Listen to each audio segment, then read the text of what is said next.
Good morning students. I hope all of you are usually fit and fine. Welcome to Gracia 007. मेरा नाम है बलबीर राठौर। आज की इस क्लास में हम करेंगे class 10th mathematics chapter first real number. So dear students, real number में हमने लास्ट क्लास में किया था हमारी एक्सरसाइज एनसीईआरटी की एक्सरसाइज 1.1। बेसिकली वहाँ हमने जो कॉन्सेप्ट पढ़े थे वो पढ़े थे एलसीएम एंड एचसीएफ के। It means to find the HCF and LCM of two or more numbers by using prime factorisation method. वहाँ हमने काफ़ी इंटरेस्टिंग क्वेश्चन किए थे, एनसीईआरटी के किए थे, और लास्ट में मैंने आपको एक क्वेश्चन करने को दिया था जो इस बार के बोर्ड एग्जामिनेशन में पूछा गया था।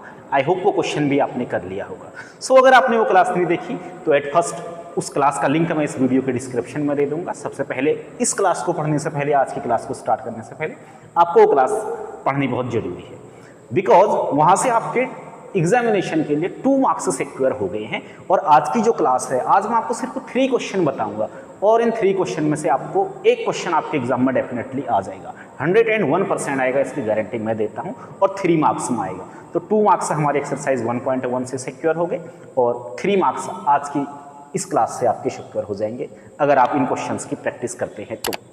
सो the topic that I am going to teach today is proving the irrationality. हम प्रूव करेंगे कि इरेशनल नंबर इरेशनल क्यों होते हैं या फिर कैसे वो इरेशनल होते हैं। At first, if you talk about the definition of an irrational number और एन रैशनल नंबर, अगर हम रैशनल नंबर की बात करें तो रैशनल की डेफिनेशन होती है a number which can be written in the form of p upon q where q is not equal to 0 and p and q are को prime. p and q are को prime, ये वाली line इसे ध्यान से देखिए। ये line मैंने क्यों ऐड की है? P एंड Q, एक नंबर P है एक नंबर Q है। P is numerator while Q is denominator. Denominator 0 तो नहीं होना चाहिए, दैट्स व्हाई, तभी तो ये रैशनल होगा। अगर डिनोमिनेटर ही 0 हो जाएगा तो फिर ये नंबर डिफाइन ही नहीं होगा। बट P एंड Q क्या होने चाहिए? को प्राइम होने चाहिए। अब को प्राइम क्या है? प्राइम तो हमने लास्ट क्लास में किया था। Now what do you mean by को प्राइम नंबर्स? तो प्राइम नंबर क्या थे? जिनके फैक्टर्स 1 एंड इटसेल्फ थे, या तो उनका फैक्टर 1 होना चाहिए या इटसेल्फ वही होना चाहिए। इट मीन्स उसके 2 ही फैक्टर होते हैं, वो नंबर प्राइम होते हैं। बट को प्राइम क्या है? जब भी को की बात आ जाती है, को की बात होती है तो सिर्फ 1 नंबर की बात नहीं होती, 2 नंबरों की बात हो रही होती है। को कहेंगे तो 2 नंबर। इट मीन्स अगर मैं 7 कह रहा हूं तो इसके साथ में कुछ ना कुछ एक नंबर और लूंगा 9, चेक करने के लिए कि प्राइम है या नहीं है। को प्राइम नंबर बोलते हैं हमें। ये दोनों को प्राइम नंबर है। अब कैसे को प्राइम नंबर है देख लेते हैं। 7 के फैक्टर करेंगे तो क्या आएंगे? 1 इंटू 7। 9 के फैक्टर करेंगे तो क्या आएंगे? 1 इंटू 3 इंटू 3। 3 3 जा 9, 7 1 जा 7। अब देखो, जब हमने 7 और 9 के फैक्टर्स किए तो इन दोनों फैक्टर्स में कॉमन फैक्टर क्या है? कुछ भी कॉमन नहीं है दोनों में। 1 को छोड़ के, 1 तो सबके साथ ही होता है, 1 कोई कॉमन नहीं हुआ। 3 यहाँ है यहाँ नहीं है, 7 यहाँ है यहाँ नहीं है। इट मीन्स 7 और 9 कैसे नंबर हैं? एंड 9 आर को प्राइम नंबर्स। तो इन्हीं को बोलते हैं हम coprime number. 2 numbers are said to be, 2 or more numbers are said to be coprime if they do not have any common factor. अगर उनका कोई कॉमन फैक्टर नहीं होता तो उन्हें हम को प्राइम नंबर कहते हैं। So this is all about, ये तो डेफिनेशन होगी किसकी? हमारी रैशनल नंबर्स की।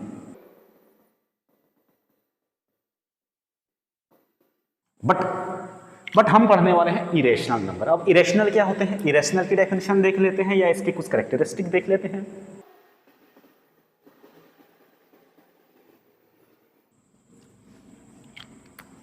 नाउ इरेशनल की बात करें तो a number which can not be written in the form, जिसे हम P अपॉन Q में नहीं लिख सकते हैं, वो इरेशनल होता है। A number which can be written in P upon Q form where Q is not equal to 0, P and Q are को प्राइम। इस वाली लाइन को आप ध्यान से देख लीजिए, बिकॉज ये भी हमारे क्वेश्चन करने में हमारी हेल्प करेगी ये वाली लाइन। ठीक है, तो उसे रैशनल बोलते हैं। और इरेशनल किसे बोलते हैं? जिसे हम P अपॉन Q नहीं लिख सकते हैं। एक और कैरेक्टरिस्टिक होती है इरेशनल नंबर की। अगर हम इसका डेसिमल एक्सपेंशन देखें, आपने क्लास 9th में ऑलरेडी ये चीज़ें पढ़ी होंगी। 10th से तो ये वाली एक्सरसाइज 1.4 हटा दी है, डेसिमल एक्सपेंशन वाली। फिर भी मैं आपको करा देता हूं कि जो इरेशनल नंबर की कैरेक्टरिस्टिक है वो है कि the decimal expansion of irrational numbers is non terminating and non repeating. ये क्या कह रहा है कि किसी इरेशनल नंबर का जो डेसिमल एक्सपेंशन होगा वो न तो टर्मिनेट करेगा और न ही रिपीट होगा। एग्जाम्पल से मैं आपको समझा लेता हूं। फॉर एग्जाम्पल मैं एक नंबर ले लेता हूं 22/7। 22/7 को क्या कर देते हैं हम? 22 को डिवाइड कर देते हैं 7 से। तो क्या आएगा? 7 3 जा 21 कैरी 1, तो यहाँ पॉइंट लग जाएगा। 0 7 1 जा 7 3, फिर 0, फिर 7 3 जा 21, फिर 7 4 जा 28, कैरी 2 0, फिर 7 2 जा 14, कैरी 6। अब 0 आया 60 तो 7 8 जा 56, कैरी 4। तो जब हम इस डिवाइड को करेंगे ये डिवाइड होते ही जाएगा, रुकेगा ही नहीं ये डिवाइड कभी। इट मीन्स इसी को बोलते हैं हम नॉन टर्मिनेटिंग, ये टर्मिनेट नहीं हो रहा है, रुक नहीं रहा है, आगे को जाती रहेगा। तो जो डेसिमल एक्सपेंशन है इरेशनल नंबर का वो नॉन टर्मिनेटिंग होता है। एग्जाम्पल की बात करें, इरेशनल नंबर आपकी बुक में भी है, √2 है, √3 है, √5 है, √7 है। √9 क्या कैसा होगा, इरेशनल होगा कि रेशनल होगा? √9 को हम लिख सकते हैं बेटा 3, तो ये 3 एक रेशनल है बिकॉज 3/1 लिख सकते हैं हम इसे। Similarly √4 is also a rational number because it is 2। But √11, √13, √7 ये सब कैसे होंगे, हमारे इरेशनल नंबर होंगे। इट मीन्स अंडर के अंदर जब हमारे क्या आते हैं, प्राइम नंबर आते हैं, तो वो नंबर क्या हो जाते हैं, हमारे इरेशनल नंबर हो जाते हैं।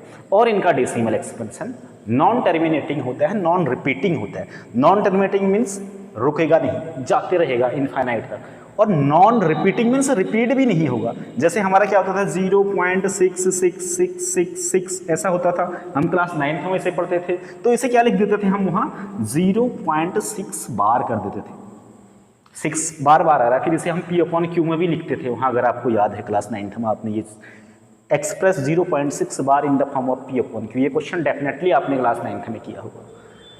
तो बट इरेशनल के केस में ऐसा नहीं होता है, ये भी नहीं रुक रहा है, it is also non terminating, ये भी नहीं रुक रहा है, 6 6 6 6 6 आते रहेगा, बट एटलीस्ट रिपीट हो रहा है, 6 6 से ही बार आ रहा है, 6 रिपीट हो रहा है।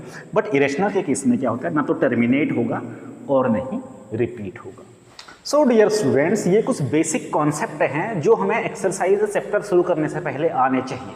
हम एक्सरसाइज 1.2 शुरू तो कर रहे हैं टू प्रूव इरेशनल नंबर्स, तो उससे पहले हमें ये कुछ बेसिक चीज़ें आनी चाहिए। इनसे हमारा मल्टीपल चॉइस क्वेश्चन बहुत ज़्यादा पूछा जाता है, आपसे पूछ सकता है एग्जाम में what is the decimal expansion of irrational number, तो non terminating and non repeating. Next है मेरा, ये आपके एनसीईआरटी बुक में ही है, थ्योरम 1.2, बहुत इंपॉर्टेंट है ये भी, इसका भी यूज़ हम क्वेश्चंस में करेंगे 1.2 को सॉल्व करने में।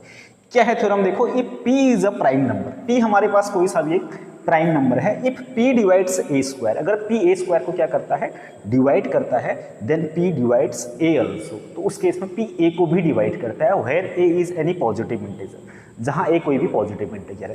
इसे बस आप इतना समझ लो, p एक प्राइम नंबर है और ये किसी डिवाइड कर देता है a स्क्वायर को, इट मीन्स p डिवाइड कर लेता है, इसे पूरी बार डिवाइड कर लेता है a स्क्वायर को, इट मीन्स p क्या करेगा, a को भी डिवाइड करेगा। फॉर एग्जाम्पल 16, 2 डिवाइड कर देता है किसे, 16 को, 16 को कैसे लिख सकता हूँ मैं, 4 स्क्वायर, इट मीन्स 2 4 स्क्वायर को डिवाइड कर देता है, और 2 कैसा है, एक प्राइम नंबर है, जैसे यहाँ p क्या था, एक प्राइम नंबर है। अगर 2 4 स्क्वायर को डिवाइड कर देता है तो यहाँ क्या है, p a स्क्वायर को डिवाइड कर देता है तो p a को भी डिवाइड करेगा। सिमिलरली हियर अगर 2 4 स्क्वायर को डिवाइड कर रहा है तो 2 4 को भी डिवाइड कर देगा, बिल्कुल डेफिनेटली करेगा। सो ये एक थ्योरम है, थ्योरम 1.2, जिसका यूज़ हम अभी क्वेश्चंस में करेंगे। मैं आपको बताऊंगा को प्राइम वाला जो मैंने इससे आपको पहले बताया, और ये थ्योरम 1.2। उसके बाद 2 और छोटे से कॉन्सेप्ट हैं हमारे। पहला है the sum and the difference of a rational and a irrational number is always irrational. It means अगर हम सम करें या डिफरेंस करें एक रेशनल नंबर का और एक इरेशनल नंबर का, तो हमेशा हमें क्या मिलेगा, एक इरेशनल नंबर मिलेगा। इसे एग्जाम्पल से समझ लो, फर्स्ट वाले पार्ट को। फर्स्ट वाला है सम ऑफ रेशनल, 2 कैसा है, रेशनल है, और √3 को मैं इरेशनल कह रहा हूँ। अभी प्रूव करेंगे हम कि √3 इरेशनल है या √7 इरेशनल है। अगर इन दोनों का सम करें या फिर क्या कर दें, एक रेशनल ले लेता हूँ मैं, 5 ले लेता हूँ, और इरेशनल ले लेता हूँ, √7 ले लेता हूँ। √7 भी इरेशनल होता है, इसे भी हम अभी प्रूव करेंगे, या √5 को भी करेंगे, ठीक है। तो अगर दो, एक रेशनल और एक इरेशनल, एक रेशनल और एक इरेशनल का सम लें, मीन्स प्लस करें या फिर माइनस करें, तो ये दोनों नंबर भी क्या हो जाते हैं, ये दोनों नंबर इरेशनल हो जाते हैं। तो ये बोथ नंबर क्या है, इरेशनल है।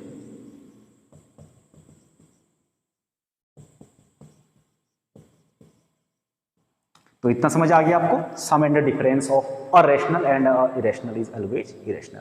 उसी में मेरा सेकंड पॉइंट है। सेकंड पॉइंट क्या कहता है, देखिए, product and quotient of a non zero rational and irrational number is always irrational. ऐसे ही एक रैशनल और एक इरेशनल का 2 और √3 को मैं मल्टीप्लाई कर देता हूँ अगर, तो ये भी एक इरेशनल बन जाएगा। इट मीन्स रैशनल और इरेशनल मल्टीप्लाई होके भी इरेशनल ही बनते हैं हमारे। और ऐसी क्वोशिएंट भी इनका अगर 2/√3 है या फिर √3/2 है, तो ये भी क्या रहेगा, हमेशा आपका इरेशनल रहेगा। इट मीन्स एक रैशनल है एक इरेशनल है, दोनों को डिवाइड कर रहे हैं तो हमें इरेशनल नंबर मिलेगा। तो एडिशन हो चाहे सब्सट्रैक्शन हो चाहे मल्टीप्लिकेशन हो चाहे डिवीजन हो, एक रैशनल और इरेशनल का जो रिजल्टेंट नंबर आएगा वो हमेशा आपका क्या आएगा, एक इरेशनल नंबर आएगा। सो डियर स्टूडेंट्स, ये हैं कुछ बेसिक कॉन्सेप्ट जिनसे आपको अवेयर होना चाहिए, जो आपको आने चाहिए before starting the exercise. Now हम स्टार्ट करेंगे एक्सरसाइज 1.2, जिसमें है सिर्फ 3 क्वेश्चन है। थर्ड वाले क्वेश्चन में 2 या 3 पार्ट हैं, तो इसे आज हम कंप्लीट कर लेंगे और इनमें से एक क्वेश्चन आपके एग्जाम में डेफिनेटली आएगा। क्वेश्चन नंबर फर्स्ट क्या है, question first, prove that √5 is an irrational number. हमें प्रूव करना है कि √5 एक इरेशनल है। हमने अभी तक कहा ना √5 इरेशनल है, ऐसे ही √2 भी इरेशनल होगा।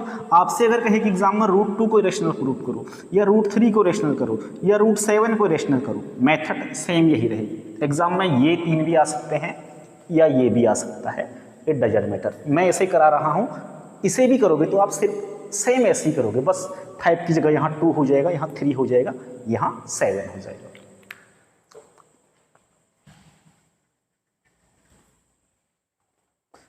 सो इस क्वेश्चन को सॉल्व करने के लिए हम इसे कॉन्ट्राडिक्टरी मेथड से करते हैं। हम मान लेते हैं, हमें प्रूव करना है कि ये क्या है, एक इरेशनल नंबर है, लेकिन हम मान लेते हैं let us consider it is a rational number. तो हम क्या लिख देंगे, लेट अस कंसीडर, हम कंसीडर कर लेते हैं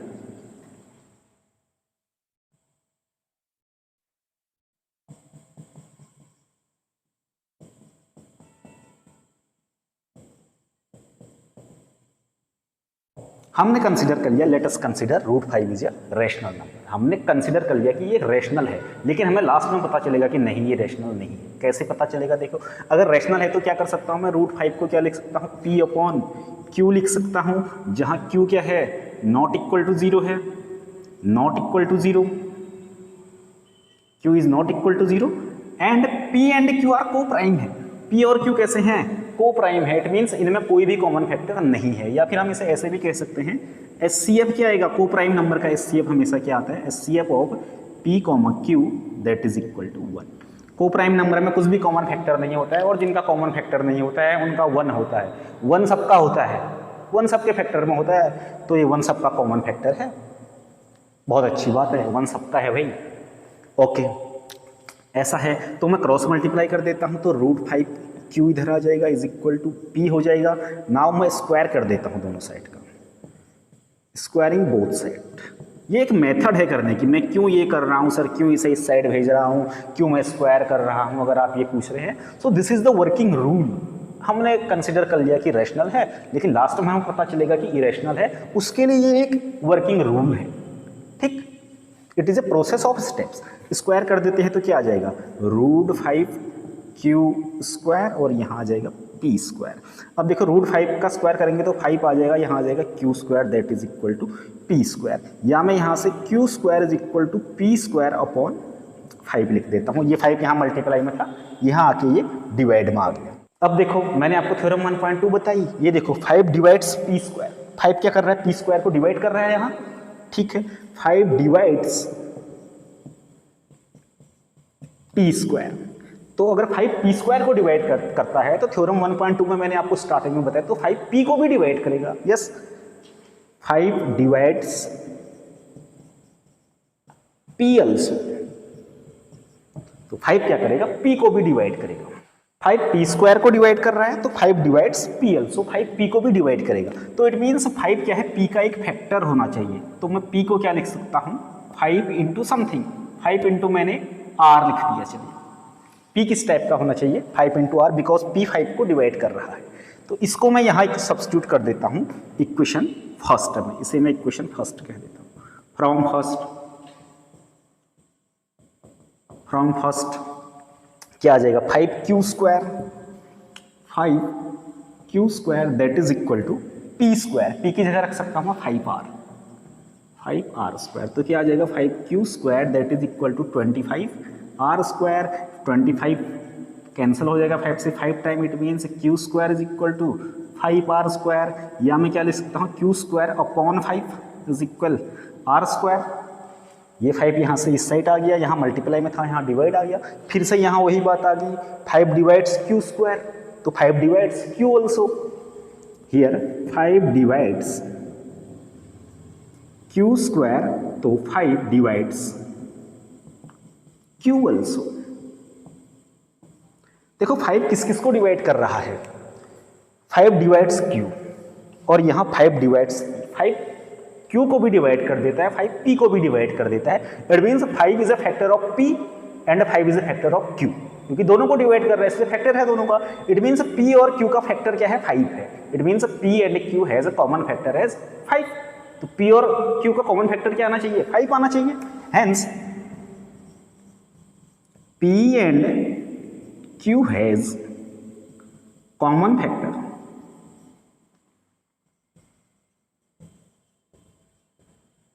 एज 5, p और q का कॉमन फैक्टर क्या है 5 है। लेकिन हमने शुरू में कहा था p and q are coprime कहा था, उनका SCF क्या है 1 है, इट मीन्स उनमें कोई भी कॉमन फैक्टर नहीं है, ये किया था हमने, बट हमारे पास आ रहा है कॉमन फैक्टर 5 आ रहा है, तो इट मीन्स कहीं ना कहीं कंट्राडिक्शन आ रहा है। कंट्राडिक्शन मीन्स विरोधाभास, विरोध हो रहा है इस चीज़ का। जो चीज़ हमने यहाँ कही कि इनका SCF 1 होना चाहिए, उस चीज़ का विरोध यहाँ पे हो रहा है, कंट्राडिक्ट हो रहा है कि 5 इनका कॉमन फैक्टर है, इट मीन्स इन दोनों का SCF क्या है 5 है, तो ऐसा पॉसिबल नहीं है। तो भाई ये कॉन्ट्राडिक्शन हो है, जो ये विरोध है वो क्यों हो रहा है कॉन्ट्राडिक्शन हमारी बातों में, जो हमने लेट किया और जो हमें मिला। बिकॉज जो हमने लेट किया वो गलत लेट किया। क्या गलत लेट किया कि √5 लेट अस कंसिडर, ये कंसिडरेशन हमारी गलत है, √5 is a rational, hence it is an irrational number. तो यहां पे लिखेंगे हम दिस कंट्राडिक्शन, थोड़ा सा लिखना वाला पोर्शन है इसमें, कंट्राडिक्शन अराइजेज बिकॉज, आपको यहां तक दिखा नहीं दिख रहा है,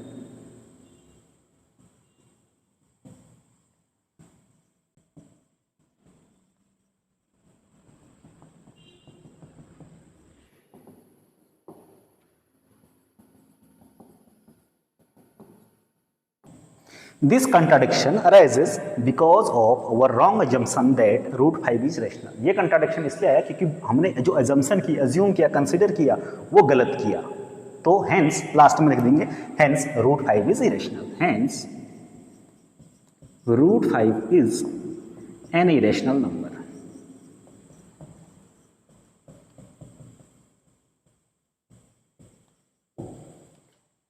तो क्या हो गया, हेंस √5 इज रैशनल नंबर, ये प्रूफ हो गया आपका √5। अब एग्जाम में बट एग्जाम में आपका क्या कहेगा, √2 भी आ सकता है इसकी जगह, √3 भी आ सकता है। जब 2 आएगा तो कॉमन फैक्टर 2 आएगा, जब 3 आएगा √3 को प्रूफ कर रहा हो कहेगा तो कॉमन फैक्टर 3 आ जाएगा, बस 5 की जगह 3 आ जाएगा। इनमें से डेफिनेटली एक आ जाएगा आपका, अगर इनमें से नहीं आएगा तो क्वेश्चन सेकंड या थर्ड में से जरूर आएगा। अब हम करते हैं इसका second question. Okay, now here is the question number 2 of your NCERT that prove 3 + 2 √5 is an irrational number. हमें प्रूव करना है कि 3 + 2 √5 इरेशनल होता है। अगर क्वेश्चन इस टाइप का आ जाए 3 + 2 √5, अगर सिंगल, इससे पहले क्या था, सिंगल था कि √5 इरेशनल है, ये प्रूव करना था हमें, बट कभी कभी प्लस में आ जाता है, माइनस में आ जाता है, या मल्टीप्लिकेशन या डिवीजन में आ जाता है, तो ये वाला क्वेश्चन उससे ज़्यादा ईजी रहता है हमारे लिए। तो हम क्या कर देंगे, लेट अस कंसिडर, फिर से वही late us consider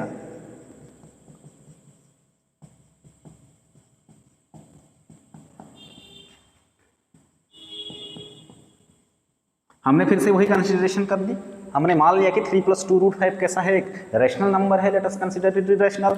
if it is rational then we can write it as P/Q form में लिख सकते हैं हम इसे, ठीक है। इस 3 को मैं यहाँ से यहाँ ले जाता हूँ, यहाँ क्या बच जाएगा, 2 √5 इज इक्वल टू P/Q -3, इधर साइड आ जाएगा ये। नाउ यहाँ आ जाएगा 2 √5 इज इक्वल टू, यहाँ एलसीएम ले लेते हैं Q, then it should be P-3/Q, ये 2 यहाँ से यहाँ आ जाएगा, तो √5 इज इक्वल टू P-3/2Q। ये एक इक्वेशन बन के आई हमारे सामने। अब इस इक्वेशन से हमें क्या देखने को मिलता है, इसमें देखने वाली बात क्या है, इसमें देखने वाली बात क्या है, देखो यहाँ p-3 है तो इट मीन्स p-3/2q है, तो इस साइड तो एक रैशनल नंबर है, ठीक है, ये रैशनल है p/q के फॉर्म में है, क्योंकि ये रैशनल है, 3 रैशनल है, 2 रैशनल है, p-3 भी रैशनल होगा, 2q भी रैशनल होगा, तो p/q रैशनल है। बट उस side √5 is an irrational number, जो हमने अभी भी पार्ट फर्स्ट में प्रूव किया है कि √5 इरेशनल होता है। तो ये रैशनल है, वो इरेशनल है, और दोनों में बीच में इक्वल का साइन है। ऐसा कैसे पॉसिबल हो सकता है कि एक रैशनल और एक इरेशनल दोनों एक दूसरे के इक्वल हो जाएंगे? No, it is not possible. तो यहाँ पे लिखेंगे हम √5 is rational and this is irrational. It means LHS is irrational and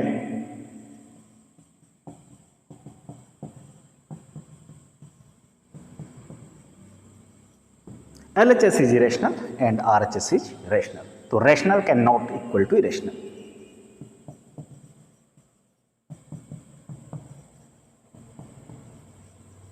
rational के इक्वल नहीं हो सकता है, तो प्रूफ हो गया, लास्ट में लिख लेना hence 3 + 2√5 is an irrational number. बस यही था क्वेश्चन नंबर 2। बट एग्जाम में क्या होता है बेटे, एग्जाम में यह क्या होगा, उसने गिवन दिया हुआ है, यहाँ इस क्वेश्चन में गिवन नहीं है, गिवन दैट √5 इज इरेशनल। हमें ये पता है कि √5 इरेशनल है, ये क्वेश्चन में दिया हुआ। अगर आपसे सिंपली ये कहेगा, जो अभी क्वेश्चन है, prove that 3 + 2√5 is irrational number, तो आपको ये प्रोसेस करनी पड़ेगी और √5 को रेशनल अलग से प्रूफ दिखाना पड़ेगा, बिकॉज उसने गिवन दैट ये नहीं लिखा है। बट अगर एग्जाम में ये लिखता है कि prove that 3 + 2√5 is an irrational number given that √5 is irrational, तब ये प्रोसेस आपकी काम आएगी।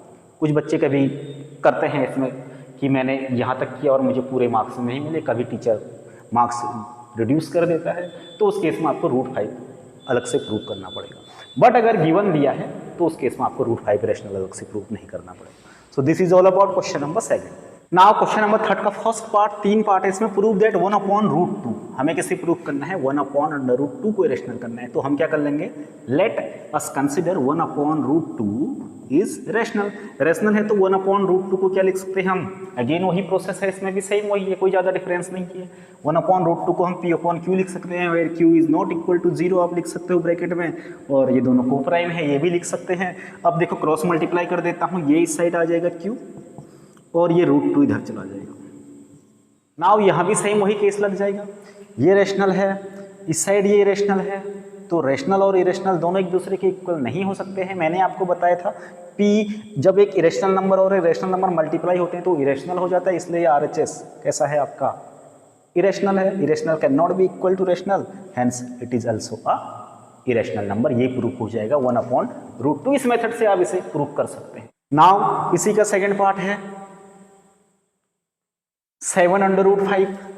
7/5 को रेशनल प्रूफ करना है, तो हम फिर से वही कर देंगे, let us consider 7√5 is a rational number.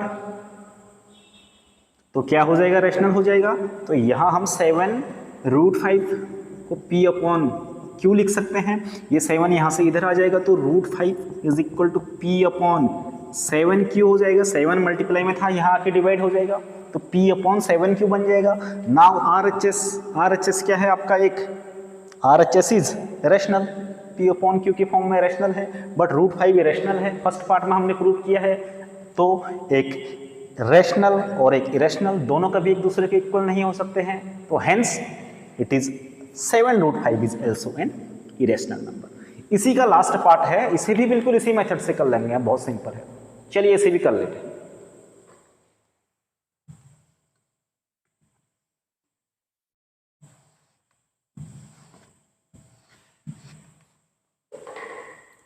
Last part है 6 + √2। हमें प्रूफ करना है दैट इज 6 + √2 इज रेशनल। तो सबसे पहले हम क्या कर लेते हैं, let us consider 6 + √2 is rational. तो इसे लिख सकते हैं हम 6 + √2 को लिख सकते हैं हम p/q है, q is not equal to 0 और HCF of p and q is 1, या फिर ऐसे भी कह सकते हैं p एंड q आर को prime numbers.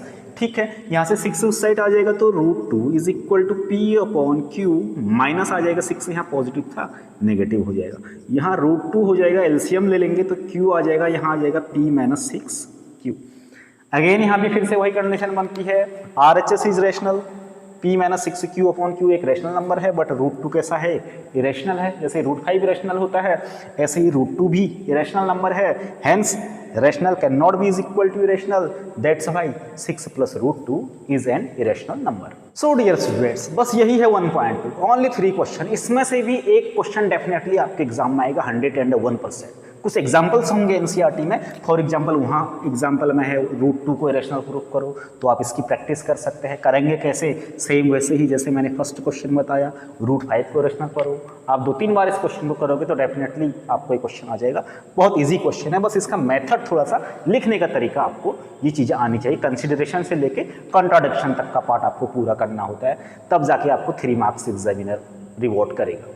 Okay, so this is all about exercise 1.2। तो हमारा चैप्टर ये पूरा कंप्लीट हो गया है। इसी चैप्टर में से आपको 5 मार्क्स मिल जाने हैं, जैसा कि आपने वीडियोस के थंबनेल्स में भी देखा होगा। 5 मार्क्स पक्के करो, हो गए बेटा पक्के।